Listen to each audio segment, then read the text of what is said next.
My wife and I moved into our new apartment just a few months ago. Before this, we lived in a large cottage overlooking a beautiful lake. It was my wife's dream home for the 3 years we lived there.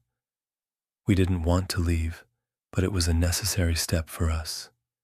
You see, Jessica and I used to live down south. Everything was going well for a while, but my law firm decided to promote me out of the blue. It was unexpected, but I couldn't have been more grateful. Unfortunately, the job entailed transferring to another one of our many branch locations. The one in question was in New England. We spoke long and hard on the matter, but eventually, Jess agreed to the move.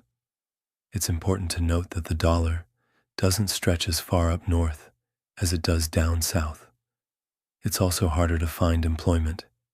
That's why we were downgrading our living space.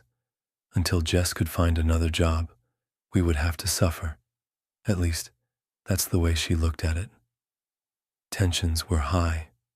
The first few weeks after the move, I could tell Jess was irritable. She missed our old house, our old friends, and working a steady job. She had nothing to do with all of her free time, so she was bored out of her skull. This led to many fights. For a while, it seemed like we would never settle in. About a month after the move, things started looking up. Jess found temporary work as a part-time editor at the local TV station. She loved the work and couldn't have been happier with her coworkers. I couldn't have been happier for her. Everything seemed to be fine for a while. Not perfect, but fine. This was when the sleep talking began. It was to be expected, and honestly, I'm surprised it didn't start up sooner. You see, my wife is a restless sleeper whenever there's a big change in her life, good or bad. It happened when we got married, when we moved into our first home, and when she had the miscarriage. I'll touch more on that later. Jess knows she sleep talks because I used to bring it up from time to time. I would laugh each morning, recalling the weird things she said the night before.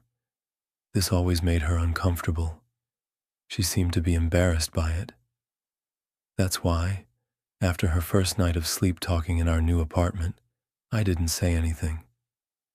The sleep talking went on for a couple of weeks. It was at this time that Jess's temp job at the TV station came to an end.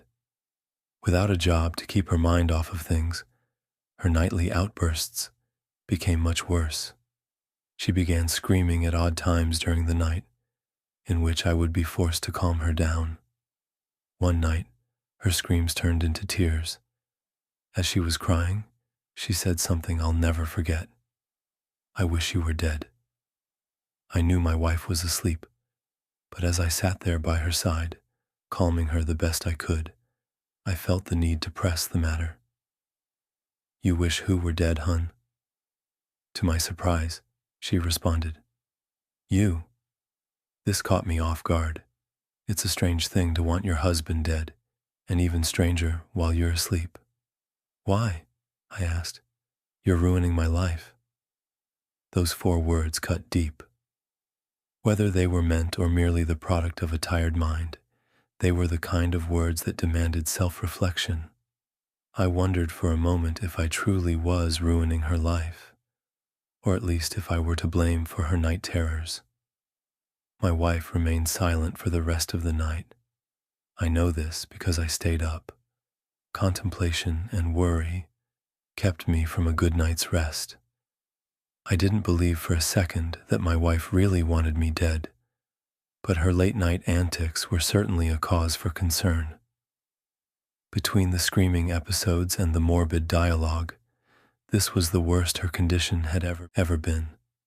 The next morning, I came pretty damn close to telling her about what had happened, but I kept thinking about how she'd react and what she'd say. It was too much. I didn't want to burden her any more than I already had, especially after she'd just been laid off. I also didn't want to have another fight. In light of this, I kept my mouth shut. The following night, the screams were gone. This was a comfort but a fleeting one. Out of the blue, just as I was about to shut my eyes and call it a night, the sleep talking commenced once again. Sometimes I think about how I do it. I chalk this statement up to pure, dream-induced nonsense, but then she continued, "While you're asleep in bed, I'll get up and go to the kitchen." I didn't know what she was talking about, but as she kept speaking, it dawned on me. There were some moments of inaudible gibberish, but from the bits and pieces that were fluent, I could paint a pretty good picture of what she was describing. Reach into, grab knife, over and over again, blood oozing off the bed. Can't ruin my life anymore.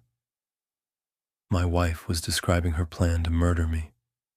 As deeply unsettling as this was, I couldn't help but chuckle to myself. It was just a dream, after all. Nothing more. I can't say I haven't done some weird things in my own dreams, things I would never do in real life. Jess was mad at me over the move, and she was working out her frustrations while she slept. At least that's what I convinced myself. The sleep talking continued for a few weeks. I hoped that Jess's midnight venting sessions were doing her some good, but without a degree in psychology, I couldn't be certain. All I could do was listen to her ramble about offing me each night and wait for her condition to run its course. The longest her sleep talking had ever lasted was a month, so it was safe to say it would be over soon. A month passed, then 2. Jess didn't let up. Every night, it was the same routine. Either incoherent nonsense or babblings about how she'd like to hurt me. It was getting old, but one night changed everything. As my wife slept, she uttered some words that tore right through my heart. "I lost my baby because of you." My emotions swirled about and formed a sour concoction that rested in the pit of my stomach. This time, I had to know what she meant. "What do you mean, hun?" There was a brief moment of silence, but eventually, Jess offered me an answer.